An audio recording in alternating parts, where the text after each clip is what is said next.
तो जो last class तक we were discussing about types of reaction and हमने डिस्कस किया कि there are multiple types of reactions, लेकिन हम mainly four types of reactions पर फोकस कर रहे थे, in which the first type of reaction was combination reaction, जिसके बारे में हमने डिस्कस किया था. We discuss that combination reactions are those reactions in which two or more reactant combine to form a single product. कि जब दो या दो से ज़्यादा रिएक्टेंट मिलकर एक सिंगल प्रोडक्ट बनाते हैं, ऐसी रिएक्शन को क्या कहा जाता है? कॉम्बिनेशन रिएक्शन कहा जाता है. हमने इसकी रिएक्शन के बारे में डिस्कस किया था. हमने वाइट वॉशिंग के बारे में डिस्कस किया था कि वाइट वॉशिंग में इस रिएक्शन का क्या सिग्निफिकेंस है. Then the next topic that we are supposed to discuss is the decomposition reaction. और decomposition reaction बड़ी बेहतरीन रिएक्शन है. और कोशिश करते हैं इसे समझने की. तो मैंने कहा सर decomposition क्या होता है? तो decomposition होता है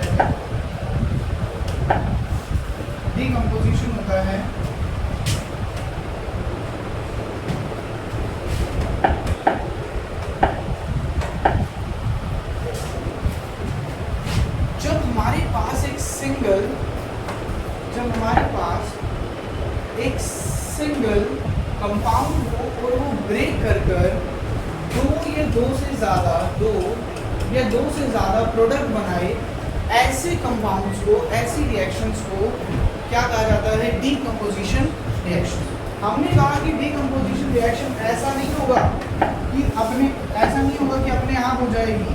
डीकंपोजिशन रिएक्शन के लिए हमें कुछ एनर्जी सप्लाई करनी पड़ेगी. वो एनर्जी मैंने कहा कि आप किस फॉर्म में सप्लाई कर सकते हो? In the form of heat. यानी आप एरो के ऊपर क्या लिख दो? हीट. मैंने कहा नहीं सर, हीट के फॉर्म में नहीं करो, आप ना लाइट के फॉर्म में करो. तो आप इधर क्या लिखेंगे? लाइट. अब वो लाइट सनलाइट हो सकती है, कोई और लाइट भी हो सकती है. मैंने कहा सर लाइट भी नहीं, कोई और बताओ क्या तरीका है एनर्जी सप्लाई करने का? तो थर्ड प्रोसेस है एनर्जी सप्लाई करने का इलेक्ट्रिसिटी. कि आप इलेक्ट्रिसिटी की फॉर्म में एनर्जी सप्लाई कर दो. ये इनमें से, इन तीनों फॉर्म में से आप कोई भी फॉर्म यूज कर सकते हो to break down a compound into two or more product. हमने कहा ऐसी रिएक्शन को हम क्या नाम देंगे? Decomposition reaction. क्या बुलाएंगे? Decomposition reaction in which a single compound break down to form two or more product. ठीक. तो हमने कहा चलो इसके बारे में पढ़ लेते हैं.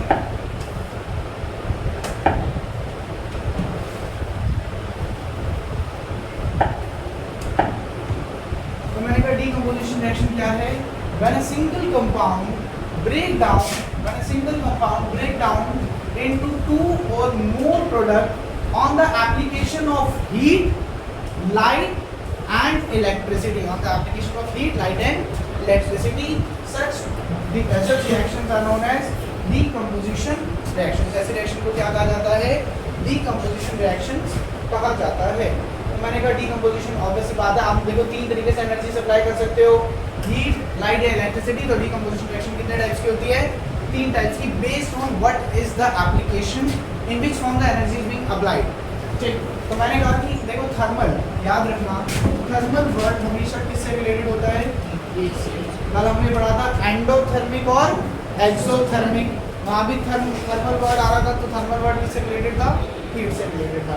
तो मैंने कहा thermal decomposition when a single compound break down into two or more product.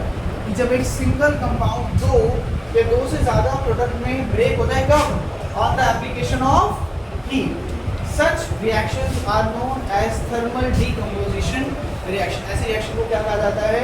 Thermal decomposition reaction कहा जाता है. लेकिन यहाँ पे एक बड़े अच्छे डायग्राम से आपको समझा रखा है that there is a compound. इस कंपाउंड के अंदर अलग अलग आइटम्स आपको दिखाई दे रहे होंगे, और जैसे इसे हीट मिली तो कुछ आइटम्स तो यहीं रह गए, बाकी सभी आइटम्स चले गए. या जैसे हीट अप्लाई हुई तो ब्रेकडाउन हो गया कंपाउंड का, and to or more product. इसे थर्मल डिकम्पोजिशन कहा जाता है. और जैसे कि ये बड़ी बेहतरीन, बड़ी इंपॉर्टेंट रिएक्शन है. इस पर एक क्वेश्चन भी आता है 2 नंबर का सेपरेट. मैं आपको बताऊंगा क्या क्वेश्चन आता है, तो बहुत ध्यान से समझना इस रिएक्शन को. तो इस रिएक्शन में क्या लिया है? FeSO4 लिया है, फेरस सल्फेट. फेरस सल्फेट को हम हीट कर रहे हैं. तो मैंने बोला हीट के लिए या तो आप एरो डालकर एरो के ऊपर क्या लिख दो? हीट. तो ये एरो है, इसके ऊपर या नीचे क्या लिख दो, हीट। या आप इस तरीके से ट्रायंगल बना दो। ट्रायंगल क्या होता है, डेल्टा, इसे क्या बोलते हैं, delta. It also represent heat. तो मैं यहाँ पे या तो हीट लिख दूँ, मैं इस तरीके से ट्रायंगल बना दूँ। तो फेरस सल्फेट है, फेरस सल्फेट को मैंने हीट किया, इसने बना दिया Fe2O3, यानी हमारे पास क्या कंपाउंड था, हमारे पास कंपाउंड था FeSO4। आपने FeSO4 को किया हीट, इसने क्या बनाया Fe2O3 plus SO2 plus SO3। इस तरीके से इसने प्रोडक्ट बना दिए on the application of heat. तो हमने बोला बिकॉज हीट सप्लाई करने में ब्रेक डाउन हो रहा है, हीट सप्लाई कर रहे हैं तो थर्मल, और ब्रेक डाउन हो रहा है तो डीकम्पोजिशन। तो पूरी रिएक्शन क्या बनी, थर्मल डीकम्पोजिशन। अब मैंने कहा भाई sir this reaction is important, भाई ऐसा क्या है इस रिएक्शन में, 2 नंबर की आ जाती है अकेली ये रिएक्शन। वो कहता है list down 2 observations, list down 2 observation when ferrous sulphate is heated. कि जब फेरस सल्फेट को हीट किया जाता है तो 2 ऑब्जर्वेशंस बताओ। तो आप ध्यान रखेंगे कि जब आप फेरस सल्फेट को हीट करते हैं तो 2 गैसेस बनती हैं SO2 और SO3, SO2 और SO3। इन गैसेस की जो स्मेल होती है वो बहुत पंजेंट स्मेल होती है। पंजेंट मतलब चुभने वाली स्मेल होती है। पता है कैसी स्मेल होती है, रॉटन एग जैसी, सड़े हुए अंडे जैसी स्मेल आती है। तो मैंने क्या किया, मैंने एक बीकर लिया, कंटेनर लिया, छोटा सा टेस्ट ट्यूब के अंदर फेरस सल्फेट लिया, फेरस सल्फेट को मैं हीट करा। This is the ferrous sulphate that I am taking. इस तरीके से छोटी सी टेस्ट ट्यूब के अंदर यहाँ पे फेरस सल्फेट लिया और अब मैं नीचे इसे हीट कर रहा हूँ। तो हीट करने के बाद जब मैं इसे स्मेल करूँगा तो इसमें से कैसी स्मेल आएगी, पंजेंट स्मेल आएगी, रॉटन एग, सड़े हुए अंडे जैसी स्मेल आएगी। तो पहली ऑब्जर्वेशन क्या है, generation of order like रॉटन egg या पंजेंट स्मेल का जनरेट होना, फर्स्ट ऑब्जर्वेशन। सेकंड ऑब्जर्वेशन क्या है, सेकंड ऑब्जर्वेशन है, आप याद रखेंगे कि जो ये फेरस सल्फेट है बच्चों, इस फेरस सल्फेट का कलर क्या होता है, ब्लू ग्रीन। अब मेरे मन में सवाल आया कि सर क्या मैं सभी कंपाउंड्स का कलर याद रखूंगा, नहीं, मैं आपको टाइम टू टाइम कुछ कंपाउंड्स के कलर बताऊंगा, आपको उनके कलर याद रखने पड़ेंगे। उधर आपके पास ऑप्शन नहीं है। अभी तक हमने बहुत सारे कंपाउंड्स पढ़े, मैंने आपको किसी का कलर नहीं बताया,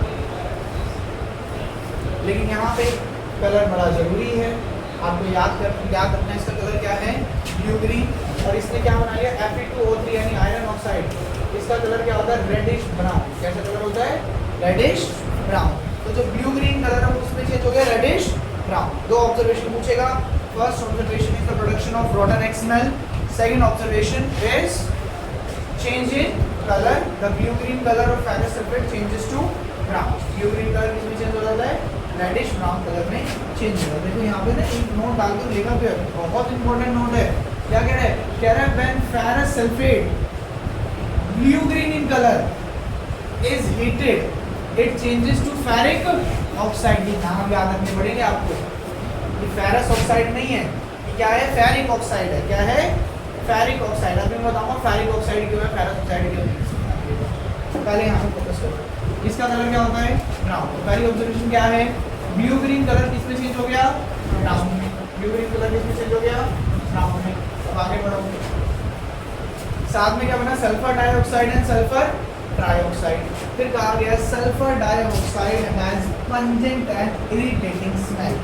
इसकी पंजेंट और इरिटेटिंग स्मेल होती है। पंजेंट और इरिटेटिंग स्मेल मतलब गंदी सी स्मेल है। कैसी स्मेल होती है, रॉटन एग जैसी स्मेल। ये लिख के लेंगे यहाँ पे, कैसी स्मेल प्रोड्यूस होती है, रॉटन एग, सड़े हुए अंडे जैसी स्मेल।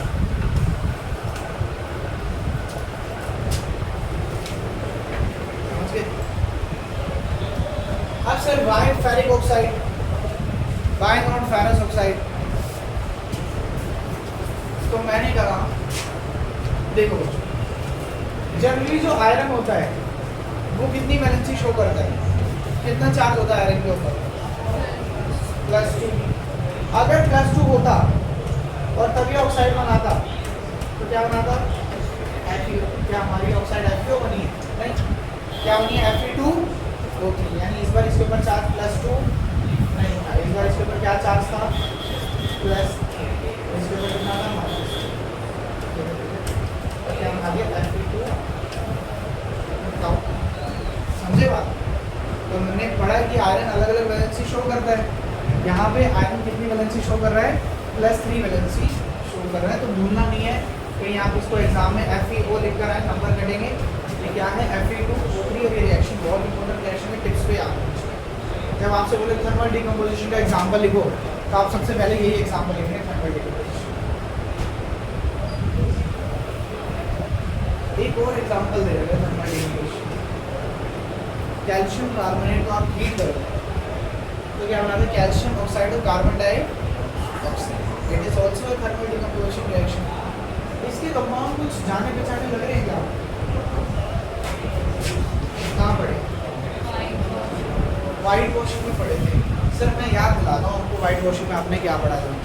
आपने वाइट वॉशिंग में पढ़ा है कि कैल्शियम हाइड्रोक्साइड के अंदर जब आप उसको वॉल पे लगाते हैं तो वो कार्बन डाइऑक्साइड एब्जॉर्ब करता है और क्या बना लेता है, कैल्शियम कार्बोनेट बना लेता है। पढ़ा सबने ये बात? सबने पढ़ी? क्या बनाते हैं, कैल्शियम कार्बोनेट बना लेते हैं।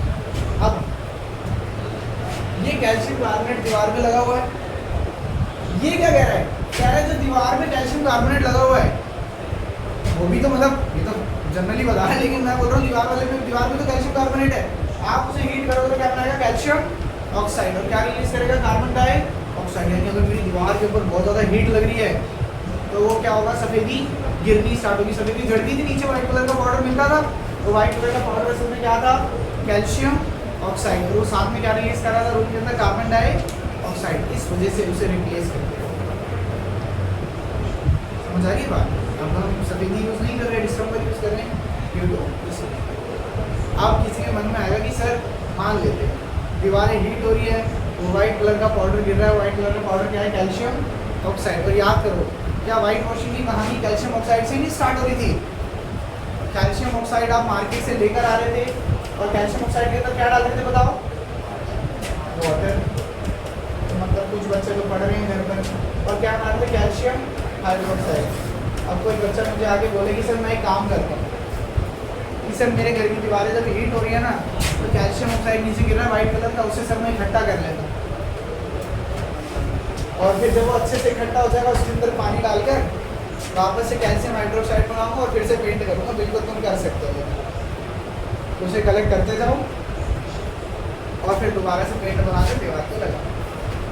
अब दिस वाज समथिंग एल्स। अगर वापस आए तो थर्मल डिकम्पोजिशन तक अगर कोई डाउट लग रहा है कि थर्मल डिकम्पोजिशन क्या होता है तो बताओ। थर्मल, मैं कह रहा हूँ तीनों रिएक्शंस में से थर्मल, फोटोलिटिक और इलेक्ट्रोलाइटिक, तीनों में से क्वेश्चन बनता है अलग अलग। थर्मल से जो क्वेश्चन बनता है वो यही वाला बनता है जो इस नोट के अंदर लिखा है, अगर डाउट लग रहा है तो। Very important.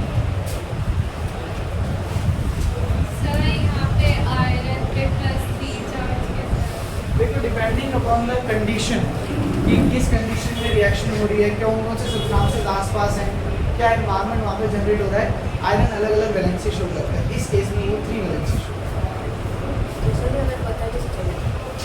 This you have to learn, मतलब देयर इज नो वे कि आप आइडेंटिफाई कर रहे हो कि ऐसा होगा। कुछ चीज़ें तो याद करनी ही पड़ेगी।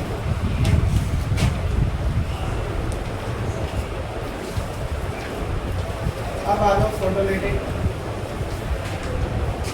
ये थोड़े से कलर बदल रखा है क्योंकि हमने कलर को रिवर्स कर रखा है, अदरवाइज ये सन है, सन से ऑब्वियसली बात है यहाँ पे सन रेज आ रही होंगी, और यहाँ पे पड़ा है सिल्वर क्लोराइड। सिल्वर क्लोराइड का फॉर्मूला होता है AgCl, और AgCl का कलर भी आपको याद रखना है। AgCl का कलर होता है वाइट। क्या कलर होता है? वाइट। अब ध्यान से देखना एग्जाम में कैसे क्वेश्चन बनता है। पहले मैं आपको कंसेप्ट समझाऊंगा, फिर मैं आपको फ्रेमिंग ऑफ क्वेश्चन समझाऊंगा कि क्वेश्चन किस तरीके से फ्रेम करता है एग्जाम में। तो सबसे पहले इसका कलर है वाइट। तो आपने क्या करा, आपने इसको सनलाइट में रखा। सनलाइट में जैसे ही रखा ना बच्चों, तो ये जो AgCl था, ये जो AgCl था, यहाँ पे एरो के ऊपर लिखेंगे सनलाइट। क्या लिखेंगे? सनलाइट। वहाँ पर ट्राइंगल बनाना था, दोनों एरो के ऊपर नहीं लिखना था। तो जैसे ही आपने इसको सनलाइट दिया तो ये ब्रेक हो गया। Ag यानी सिल्वर और Cl2 यानी क्लोरीन गैस। सिल्वर और क्लोरीन गैस। मुझे बताओ अगर ये सिल्वर में कन्वर्ट होगा तो सिल्वर कौन से कलर का होता है? सर सिल्वर तो सिल्वर कलर का होता है। मैं कह सकता हूँ कि सिल्वर ग्रे कलर का होता है। व्हाइट कलर है वो किसमें चेंज हो गया, ग्रे कलर, किसमें चेंज हो गया, ग्रे कलर। तो AgCl के नीचे लिखेंगे व्हाइट कलर, व्हाइट, और इसके नीचे लिखेंगे ग्रे। सर ये Cl हटाना है। हाँ वो Cl हटा दें, मैं काटने को एक्स्ट्रा दे दूँ।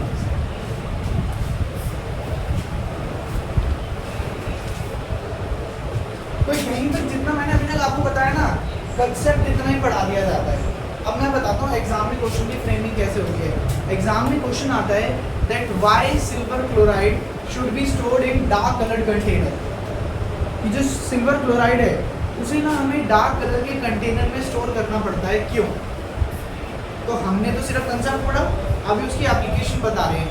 डार्क कलर के कंटेनर में क्यों रखते हैं? क्योंकि डार्क में नहीं रखूंगा, लाइट में रख दूंगा, तो उसके अंदर क्या चली जाएगी, सनलाइट। सनलाइट चली जाएगी तो वो क्या हो जाएगा, डिकम्पोज हो जाएगा। तो आप ये नोट पढ़ो, जो ऐसे क्वेश्चन है ना मैंने नोट के अंदर डाल दिए, पढ़ो जरा। क्या कह रहा है? कह रहा है AgCl यानी silver chloride is stored in dark colour container. इसे डार्क कलर कंटेनर में रखा जाता है to prevent it from sunlight, as if sunlight is there it will break down. Basically हम डिकम्पोज वर्ड यूज भी कर सकते हैं, it will decompose and form silver along with the chlorine gas. कि अगर वहाँ पर सनलाइट है तो ये डिकम्पोज होकर क्या बना लेगा, सिल्वर बना लेगा, और साथ में क्या रिलीज करेगा, क्लोरीन गैस रिलीज करेगा। बताओ कोई प्रॉब्लम लग रही है किसी को भी? आगे बढ़ते हैं। तो ये हो गई one of the photolytic reaction. Photolytic की डेफिनेशन नहीं पढ़ी तो कोई पढ़ लो।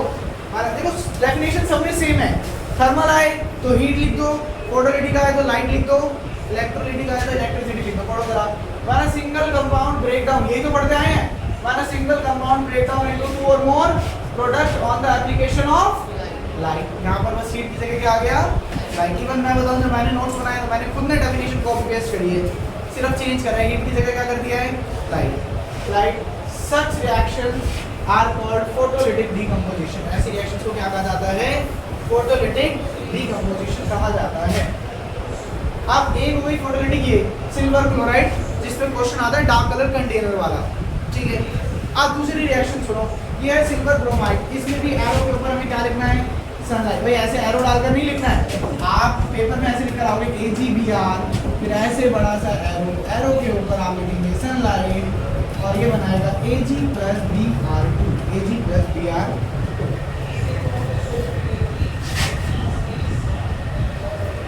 And this reaction is used in black and white photography। इस रिएक्शन को काफी यूज किया जाता है ब्लैक एंड व्हाइट फोटोग्राफी में यूज किया जाता है। पहले के समय में आपने देखा होगा कि एक ट्रांसपेरेंट कलर, ब्लैक से ट्रांसपेरेंट कलर की हमारे घर में एक फिल्म हुआ करती थी, मुझे वर्ड नहीं ध्यान आ रहा, उसे क्या बोलते हैं, कैसेट नहीं, फिल्म बोलते हैं उसे। तो बेसिकली आप उसे लाइट पे ऐसे करके देखते थे ना, तो उसमें से आस पास फोटो बनी हुई दिखाई देती थी। मुझे वर्ड नहीं ध्यान आ रहा, उसे कुछ बोलते हैं, स्ट्राइक नहीं कर रहा है तो है, कैमरे के अंदर भी होता है। हाँ, वो ऐसा रोल बना होता है उसके अंदर, और जो भी आप फोटो खींचते हैं वो उसके अंदर आ जाती है। तो अभी तो मोबाइल फ़ोन आ गए तो वो एलिमिनेट हो गया, अदरवाइज पहले लोग उसे संभाल के रखते थे। मेरे घर में बहुत सारी थे, पहले उसे संभाल के रखते थे। कभी कोई फोटो खो जाती थी, दोबारा प्रिंट करानी होती थी, तो उसे लेके जाते थे फोटोग्राफर को, बोलते थे इसे प्रिंट कर दो, प्रिंट करके दे देता था। तो उसमें भी यूज़ करते थे, लेकिन ऑब्वियसली बात है सिल्वर का यूज़ हो रहा है उसके अंदर, तो it will be a little bit expensive. तो इस वजह से इस प्रोसेस को भी हमने क्या कर दिया, रिप्लेस कर दिया है। तो याद रखना है this reaction is used in black and white photography. तो कुछ लेंगे कि क्या, जैसे असर्शन में दे देंगे ये reaction, this reaction is used in black and white photography, तो आपको बताना है कि सही है गलत है। तो यस, ये बात सही है। क्या ऊपर वाली रिएक्शन का बी यूज़ करते हैं ब्लैक एंड वाइट फोटोग्राफी में? आंसर इज नो, सिर्फ नीचे वाली का करते हैं यहाँ। क्लियर है बात? अब आ जाओ इलेक्ट्रोलाइट। तो बड़े स्मार्टली, मतलब उन्होंने ना हर एक टॉपिक से बड़े स्मार्टली क्वेश्चन बना रखे हैं कि जब थर्मल डिकम्पोजिशन है तो बच्चे से फेरस सल्फेट को हीट करना पूछो, जब इलेक्ट्रोलाइटिक है तो इलेक्ट्रोलाइटिक में पहले पूछो डार्क कलर कंटेनर में क्यों रखते हैं। अगर वो दूसरी रिएक्शन याद करके नहीं आया तो उससे पूछो ब्लैक एंड व्हाइट फोटोग्राफी वाला। अब इलेक्ट्रोलाइटिक में देखना, इलेक्ट्रोलाइटिक में तो बहुत धुआंधार क्वेश्चन अंदर 3 नंबर का, ये सबसे इंपॉर्टेंट टॉपिक है। इंपॉर्टेंट वो दोनों भी उतने ही हैं, ये भी इंपॉर्टेंट। इलेक्ट्रोलाइटिक, इलेक्ट्रोलाइटिक में नाम में ही पता लग रहा है कि क्या अप्लाई करना पड़ता होगा, इलेक्ट्रिसिटी, इलेक्ट्रिसिटी अप्लाई करनी पड़ती है, बिजली देनी पड़ती है क्या। तो कह रहा है when a single compound break down into two or more product on the application of electricity, कि जब एक सिंगल कंपाउंड दो या दो से ज़्यादा प्रोडक्ट में ब्रेक हो जाएगा on the application of electricity, जैसे उसमें इलेक्ट्रिसिटी पास करी जाए, such reactions are known as electrolytic decomposition. ऐसे रिएक्शन को क्या कहा जाता है, इलेक्ट्रोलाइटिक डीकंपोजिशन। यहाँ तक अगर किसी के मन में कोई डाउट आ रहा है तो मुझे अभी बताओ, कोई डाउट नहीं है। अब अगर तुम्हें ऐसा कुछ लगे कि यहाँ नहीं लिखा है और मैंने बोला है, तो उसे बिल्कुल दिमाग में फिक्स कर लिख लेना अपने लिए कि हाँ ये भी इम्पोर्टेंट बात है और ये यहाँ नहीं लिखी है लेकिन हमारे एग्जाम में आ सकती है, और ध्यान से सुनिए। अब इलेक्ट्रोलाइटिक डीकंपोजिशन में हमें इलेक्ट्रिसिटी पास करनी है, तो मैंने कहा कि सर एक काम करते हैं, इलेक्ट्रिसिटी पास करने के लिए ना सर एक कंटेनर ले लेते हैं और किसी भी सब्सटेंस में से इलेक्ट्रिसिटी पास करनी है, मान लो वाटर में से करनी है, तो सर यहाँ पे ले लो आप वाटर और सर इधर में दो तारे डाल दो, एक स्विच लिया, स्विच को लगाया बोर्ड में और दो तारे लेके पानी में डाल दी। मैं तो घर में यही करूँगा ना, मुझे कोई कहे कि आपको इलेक्ट्रिसिटी पास करनी है पानी के अंदर से, एक टब भरूँगा पानी का, उसके अंदर दो तारे डाल दूंगा और दूसरी तरफ से प्लग को लगा दूंगा मैं बोर्ड के अंदर, तो रिएक्शन हो ना हो वो तो बहुत बात की बात है। सबसे पहले बोलेंगे पटान, ठीक, कभी भी ये काम नहीं कर। इस बात को समझना है कि what is the process behind this. Electricity ऐसे नहीं पास करी जाती, तो तारे डाल दिया पानी में से, ऐसे बिजली ऐसे क्यों तैरती है चली जाएगी। एक प्रोसेस है, व्हाट इज द प्रोसेस। आप सबसे पहले यहाँ पे दो इलेक्ट्रोड्स यूज करोगे।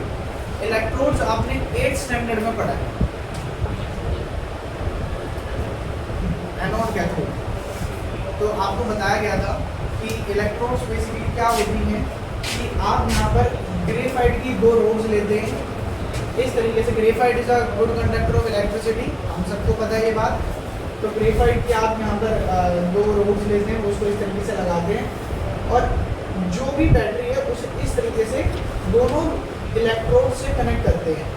अब बैटरी का एक टर्मिनल होगा पॉजिटिव, एक टर्मिनल होगा नेगेटिव। आपने कैटायन और एनायन सुना है, मुझे बताओ कैटायन पे कैसा चार्ज होता है, पॉजिटिव, और एनायन पे कैसा चार्ज होता है, नेगेटिव। यहाँ पे कैटायन से मिलता जुलता कैथोड है या एनोड है, कैथोड।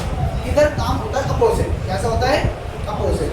अगर कैटायन पे पॉजिटिव चार्ज है तो बच्चों कैथोड पे कैसा चार्ज होगा, यानी ये जो कनेक्टेड है नेगेटिव टर्मिनल से कनेक्टेड है, पूरा नेगेटिव, ठीक है। और एनोड नेगेटिव होता है तो एनायन नेगेटिव होता है, एनोड पे कैसा चार्ज होगा, पॉजिटिव। जब चैप्टर 3 आएगा ना मैं आपको रीजन भी बताऊंगा इसके पीछे का, अभी मैं उतना डीपली नहीं जा रहा हूँ क्योंकि हम इलेक्ट्रोलिसिस के बारे में नहीं बात कर रहे, अभी तो हम सिर्फ रिएक्शंस के बारे में पढ़ रहे हैं, मतलब इलेक्ट्रोलिसिस के बारे में तो बात कर रहे हैं लेकिन उसका डीपली नहीं कर रहे, जिसका चैप्टर 3 में। तो कैथोड लगा दी, एनोड लगा दी, बैटरी लगा दी और बैटरी से इलेक्ट्रिसिटी पास होने लगी। मैंने क्या देखा, मैं अपने घर में ही काम कर रहा था, मैंने दो इस बार अच्छे से सेटअप करा प्रॉपर, दो ग्रेफाइट की रोड लगाई, उनको बैटरी से कनेक्ट करा, एक को कैथोड बनाया, एक को एनोड बनाया, अपने घर के आर से उसमें पानी भरा 1 लीटर के अंदर और पानी लाकर इसके अंदर डाल दिया और बैटरी के स्विच को कर दिया ऑन। और मैं वेट कर रहा हूँ कि भाई यहाँ पे ना मैंने एक बल्ब भी लगा दिया चेक करने के लिए करंट बह भी रहा है नहीं बह रहा। मैं वेट कर रहा हूँ, मैं देख रहा हूँ करंट फ्लो नहीं हो रहा, क्यों?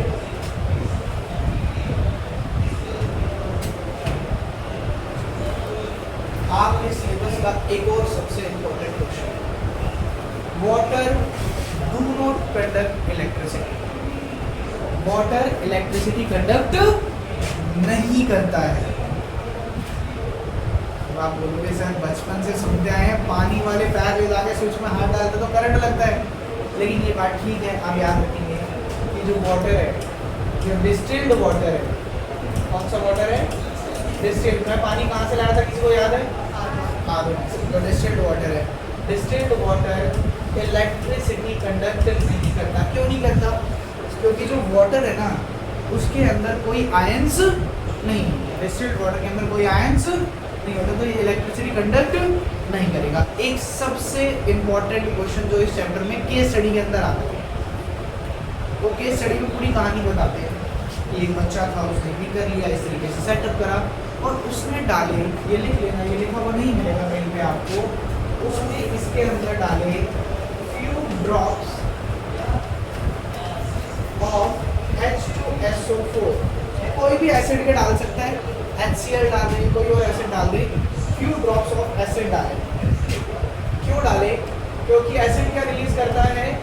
H plus ion. क्या रिलीज करता है? H plus ion. जब तक आयन्स नहीं होंगे, मैं अभी कह रहा हूँ, याद रखना, ये बात मैंने पढ़ाई है, पेपर में नहीं लिख कर आओगे तो गड़बड़ है तुम्हारी। जब तक आयन्स नहीं होंगे तब तक इलेक्ट्रिसिटी कंडक्ट नहीं होगी। वाटर, डिस्टिल्ड वाटर के पास कोई आयन्स नहीं होते तो डिस्टिल्ड वाटर इलेक्ट्रिसिटी कंडक्ट नहीं करता। लेकिन एज सून एज आपने उसके अंदर फ्यू ड्रॉप्स ऑफ एसिड डाला, फ्यू ड्रॉप्स ऑफ एसिड डाला, जैसे ही आप एसिड डालोगे अब उसके पास क्या आ गए? अब उसके पास आ गए H प्लस आयन। जैसे ही आयन्स आ गए अब उसमें से इलेक्ट्रिसिटी कंडक्ट होने लगेगी, तो एसिड डाला जाता है टू कंडक्ट इलेक्ट्रिसिटी। अब आपके घर में आपको क्यों करंट लग रहा है कि सर इलेक्ट्रिसिटी कंडक्ट नहीं हो रही तो मेरे को तो करंट नहीं लगना चाहिए? भाई आपके घर में जो पानी आ रहा है वो पानी आ रहा है टैप वाटर, और टैप वाटर के अंदर प्रेजेंट होते हैं सॉल्ट। जो सॉल्ट होते हैं, सॉल्ट के पास होते हैं आयंस। तो अगर आपके पास H2SO4 नहीं है तो एक चम्मच नमक मिला तब भी वो इलेक्ट्रिसिटी कंडक्ट करेगा। सर डिस्टिल्ड वाटर मतलब कि हाथ गीला करके उससे फिर जाए तो करंट भी लगेगा। अब आप डिस्टिल्ड वाटर को अगर हाथ गीला करके जाओगे और आप डालोगे तो बिल्कुल आपको करंट लगेगा। क्यों लगेगा? क्योंकि water cross not a good conductor of electricity, लेकिन आपकी बॉडी के इलेक्ट्रिसिटी गुड कंडक्टर है। आपकी बॉडी के अंदर तो आयंस है, इलेक्ट्रिसिटी कंडक्ट होती है, information travel in the form of electrical impulse. हमारी बॉडी में तो इलेक्ट्रिसिटी कंडक्ट हो रही है, आप डालोगे तो आपकी बॉडी कंडक्ट करेगी उसे। लेकिन आप एक रबर की स्लीपर पहन लो, अब वो सर्किट क्या पूरा हो रहा है? नहीं, करंट यहाँ तक आएगा लेकिन नीचे नहीं जा पाएगा। जैसे मैं टेबल पे खड़ा हूँ, इस टेबल पे खड़े होकर अगर मैं ऐसे टच करूँगा ना, मेरे को करंट नहीं लगेगा। बोलते हैं चप्पल पहन कर करो, सुना है? सर लेकिन ड्राई हैंड से तो नहीं होता, इलेक्ट्रिक शॉक ड्राई हैंड से सूखे हाथों से करंट नहीं लगता। मैं प्रेस कर रहा था आज सुबह करंट लगा नहीं, मतलब स्विच जला दो नहीं लगता है, लग जाता है। अगर देर से लीकेज ऑफ करंट तो लगेगा। We are good conductor of electricity.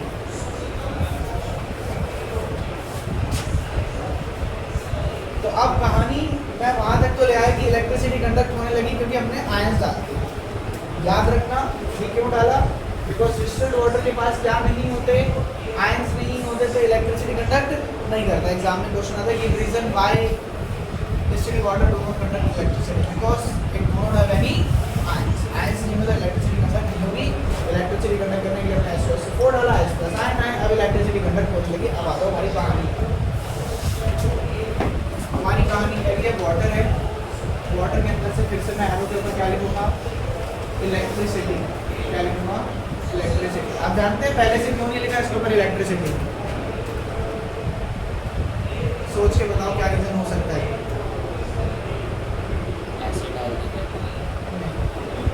बहुत सिंपल सा रीजन था, मुझे समझ ही नहीं आ रहा था एरो के ऊपर कैसे लिखना है। तो लिखना ही नहीं आया, तो नहीं लिखा। मैंने कहा क्लास में लिखवा दूँगा।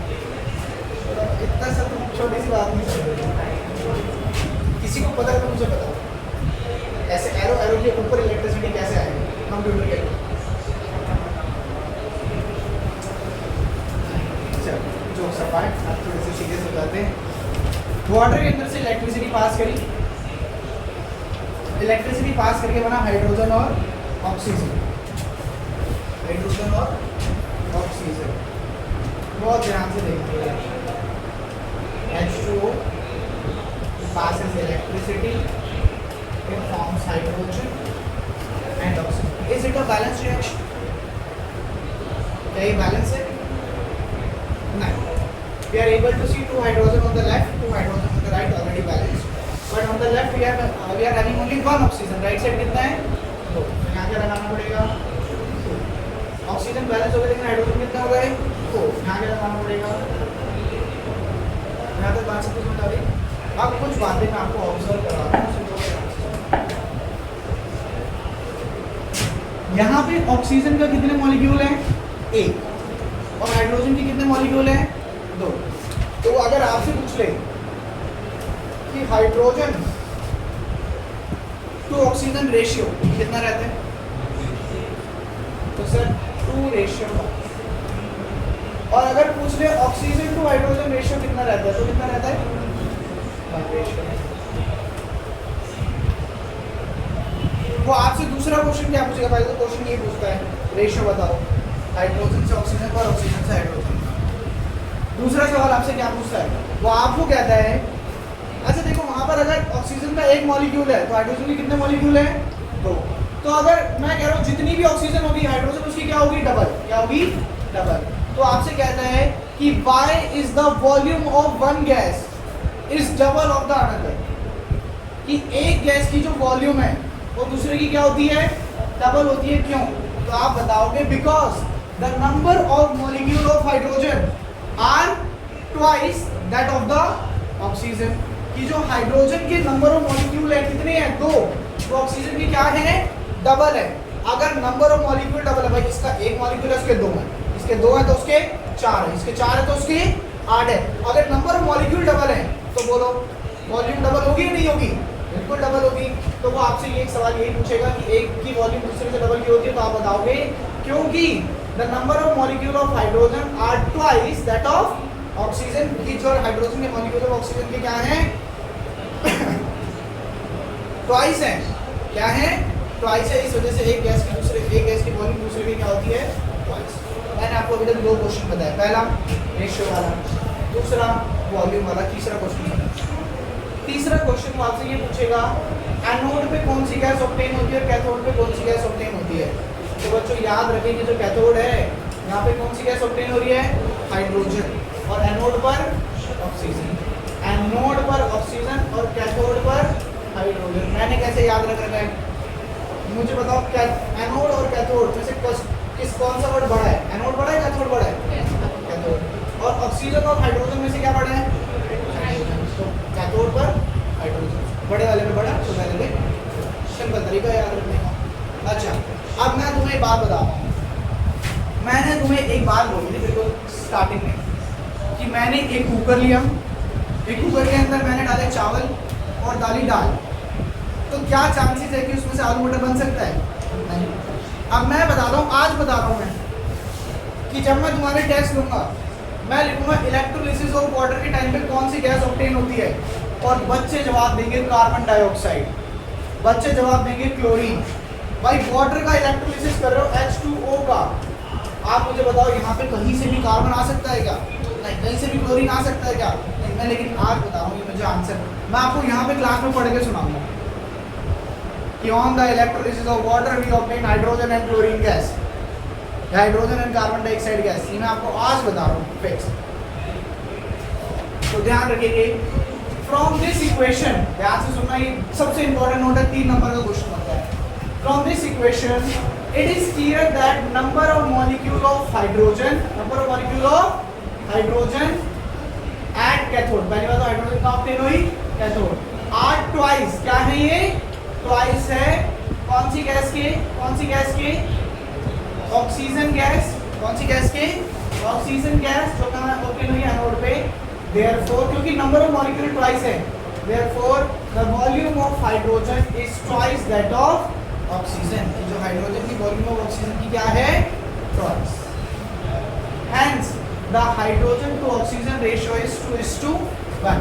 वो एग्जाम में हो सकता है अपोजिट करके दे दे, वो पूछ ले ऑक्सीजन टू हाइड्रोजन रेशियो, तो वो क्या हो जाएगा? 1:2।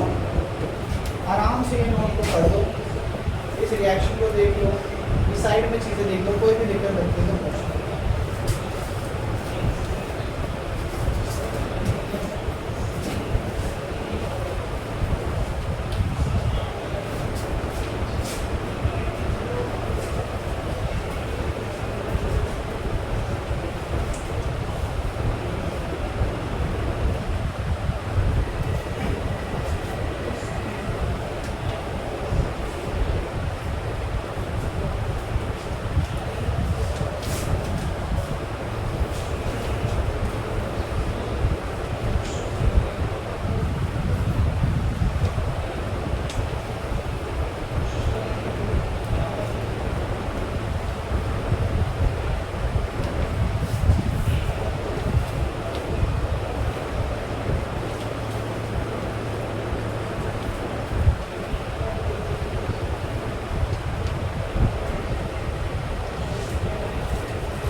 डाउट्स?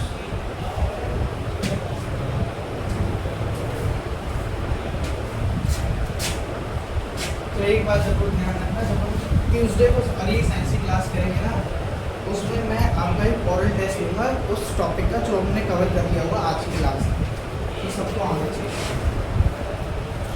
एक बात बोली गई है, all the decomposition reactions are endothermic reaction. Endothermic मतलब जिसमें हमें हीट देनी पड़े, एनर्जी देनी पड़े, ऐसी रिएक्शन को क्या कहा जाता है? एंडोथर्मिक। एंडो का मतलब क्या होता है?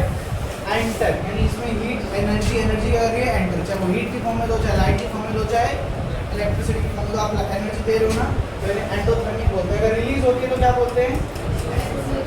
एक्सोथर्मिक। तो जब हमने कॉम्बिनेशन पढ़ा था वो एक्सोथर्मिक रिएक्शन थी, और डीकम्पोजिशन कैसी रिएक्शन है? एंडोथर्मिक। पता है क्या करते हैं? एक नंबर में ना ऐसी रिएक्शन दे देते हैं, जैसे मान लो एक नंबर में ना ये वाली रिएक्शन देते हैं और बोलेंगे बताओ ये कौन से टाइप की रिएक्शन है, तो बच्चे ना फट से लिखकर आ जाते हैं इलेक्ट्रोलाइटिक डीकम्पोजिशन, और आधा नंबर देते सिर्फ। इलेक्ट्रोलाइटिक तो है, अगर डीकम्पोजिशन है तो साथ में कौन सी रिएक्शन है? एंडोथर्मिक। तो दोनों लिखना पड़ेगा, इलेक्ट्रोलाइटिक डीकम्पोजिशन और एंडोथर्मिक। ऐसी कॉम्बिनेशन आएगा तो कॉम्बिनेशन और एक्सोथर्मिक, याद रखना दोनों चीज़ें हैं।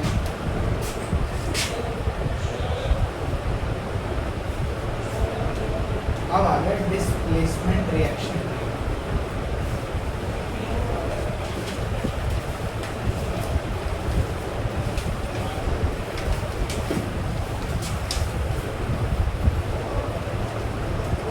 आप लोग थे तो मैंने ये प्रैक्टिकल क्लास में जब मैंने ये आयरन वाला एक्सपेरिमेंट कराया था, तो 9th में ठीक है?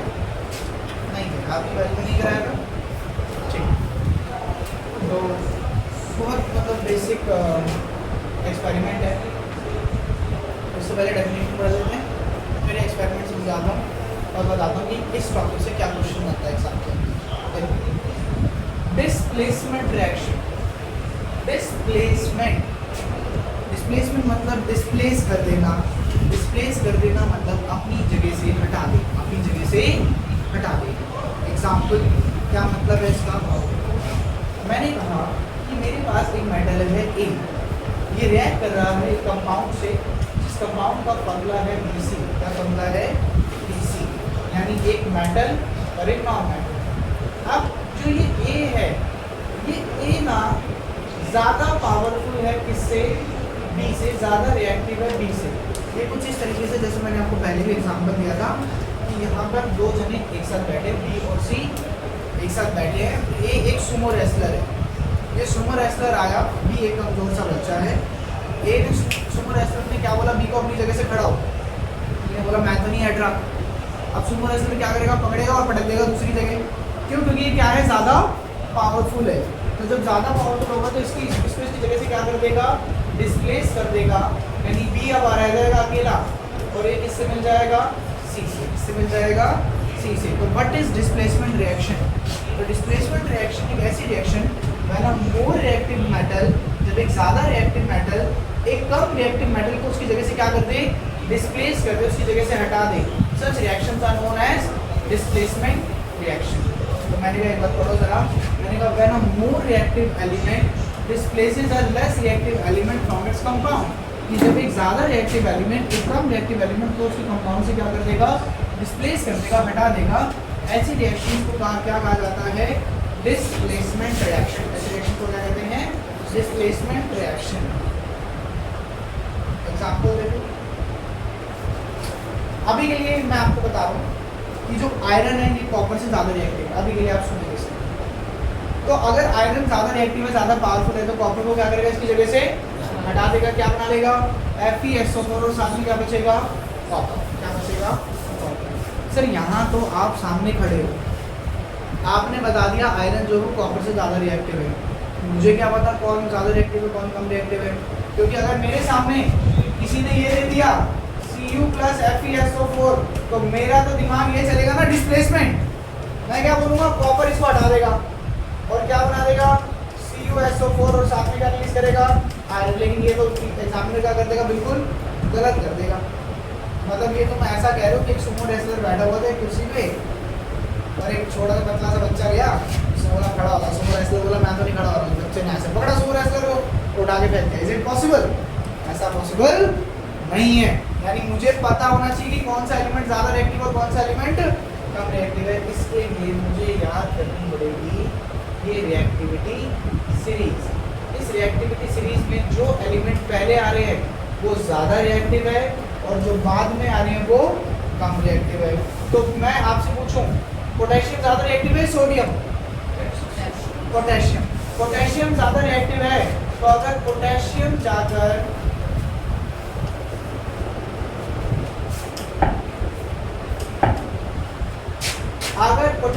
जाकर सोडियम के किसी सॉल्ट के साथ, मतलब यहाँ पे कुछ कंपाउंड करना चाहेगा तो क्या डिस्प्लेस कर पाएगा? हाँ कर पाएगा, क्योंकि ज़्यादा रिएक्टिव है। क्या सोडियम कर पाएगा यही काम? नहीं, सोडियम नहीं कर पाएगा। तो आपको ये रिएक्टिविटी सीरीज याद करनी पड़ेगी। ये रिएक्टिविटी सीरीज याद करने का एक छोटा सा लेम सा बेकार सा तरीका है, वो यहाँ दे रखा है कि ये कुछ ऐसी कहानी है कि ज़ेब्रा और कॉपर, नहीं, हाँ, ये कुछ ऐसी कहानी है कि तुम और ज़ेब्रा एक नदी किनारे बैठे हो और सामने से गोल्ड डूब रहा है, तो तुमने बोला ज़ेब्रा को जाके गोल्ड को बचा ले। ज़ेब्रा नहीं जा रहा, आलसी है। इतने में कॉपर गया और कॉपर ने गोल्ड को बचा लिया। तो ज़ेब्रा क्या कह रहा है?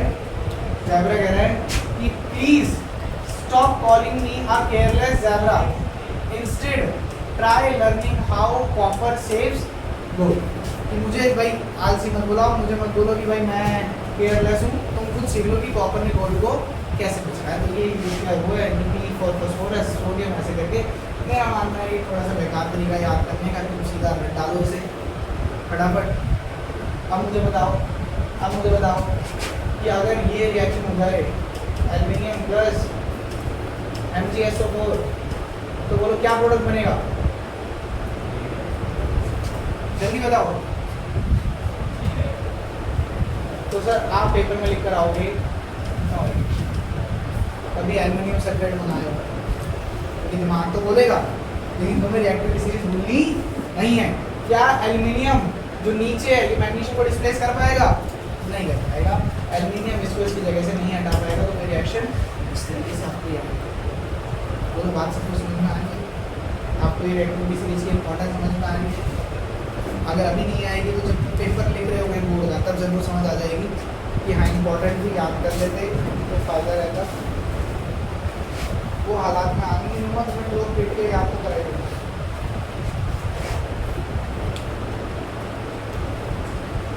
हाँ, मैंने कहा ये रिएक्शन क्यों इम्पोर्टेंट है? आप सुनो, ये रिएक्शन इसलिए इम्पोर्टेंट है क्योंकि आपको याद करना पड़ेगा कॉपर सल्फेट का कलर। तो क्या होता है?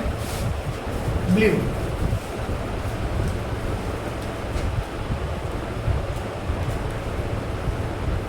आपने असल में इस रिएक्शन में क्या हो रहा है, आपने एक टेस्ट ट्यूब लिया है, टेस्ट ट्यूब में आपने क्या लिया है? कॉपर सल्फेट, जिसका कलर है ब्लू।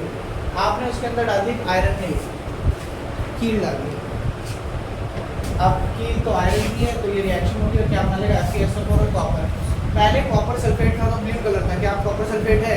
नहीं, तो क्या ब्लू कलर रहेगा? ब्लू कलर क्या हो जाएगा? फेड हो जाएगा। क्या हो जाएगा? फेड हो जाएगा, ब्लू कलर वैनिश हो जाएगा। ठीक है, ये बोल रहा है कि ब्लू कलर तो गायब हो जाएगा, लेकिन क्या बनेगा? FeSO4। किसी को FeSO4 का कलर पता है? ग्रीन। पढ़ लिया? मैंने यहाँ पे बन रखी है नलाइको की फॉक्स। नलाइको थर्मल डिकम्पोजिशन पढ़ा था आज। थर्मल डिकम्पोजिशन में किसका ब्रेकडाउन कर रहे थे सबसे पहले?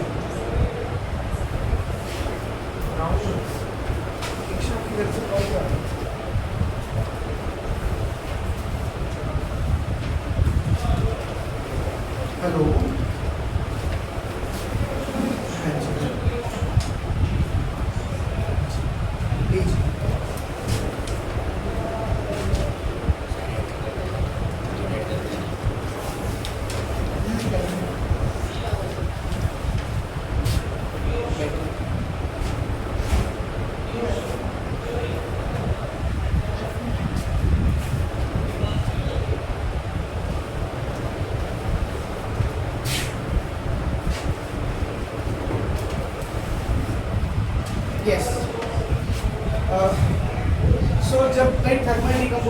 समझाया था, तो बताया था कि फेरस सल्फेट को हीट करने वाला क्वेश्चन पेपर में आता है और दो ऑब्जर्वेशन होती है, एक बोलता है रोडन एक्स स्मेल आती है और दूसरा बताया था कि ब्लू ग्रीन कलर जो फेरस सल्फेट का है वो ब्राउन में कन्वर्ट हो जाता है।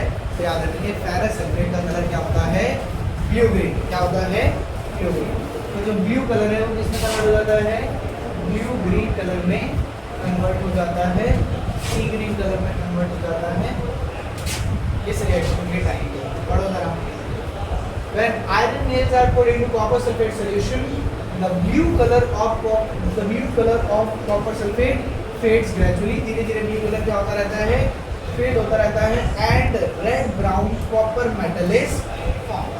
और कौन सा मेटल फॉर्म हो रहा है, कॉपर मेटल फॉर्म हो रहा है। कॉपर का कलर यहाँ से याद रखिए, कॉपर का कलर भी क्या होता है, रेड ब्राउन। मुझे लगता है ये याद करना आसान है क्योंकि जो हमारे घर में वायर्स होती हैं वो वायर्स किसकी होती है, कॉपर। और वायर के अंदर का कलर देखा आपने कौन से कलर का होता है, थोड़ा सा रेडिश ब्राउन कलर का होता है, तो रेड ब्राउन कलर का कॉपर।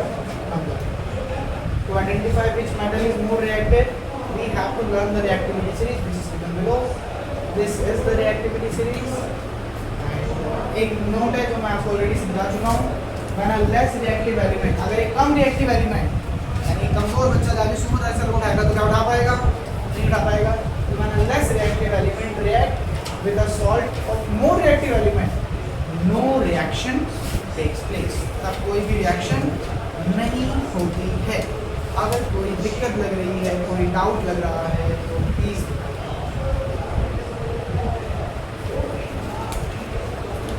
और अगर कोई डाउट नहीं लग रहा है तो जो हमारा अगला टॉपिक है which is not a double displacement equation, ये हम की करेंगे। कर दो बड़ा दोनों क्वेश्चन को।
इनका आंसर है Mg प्लस ACl।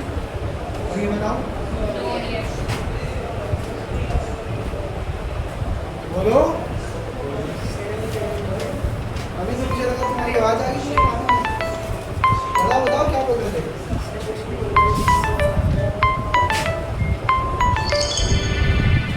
तो यहाँ पर आएगा क्योंकि aluminium is less reactive than magnesium. जो एल्यूमिनियम है वो मैग्नीशियम से कम रिएक्टिव है, तो इस केस में कोई रिएक्शन नहीं। डबल डिस्प्लेसमेंट भाई ऑब्वियसली हम अगली क्लास में करने वाले हैं।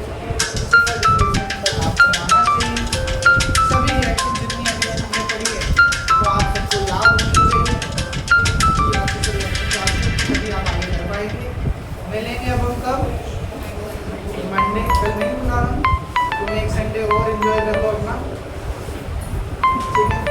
तुम याद रखना कि मैंने तुम्हें संडे की छुट्टियाँ दी हैं। मिलेंगे कल।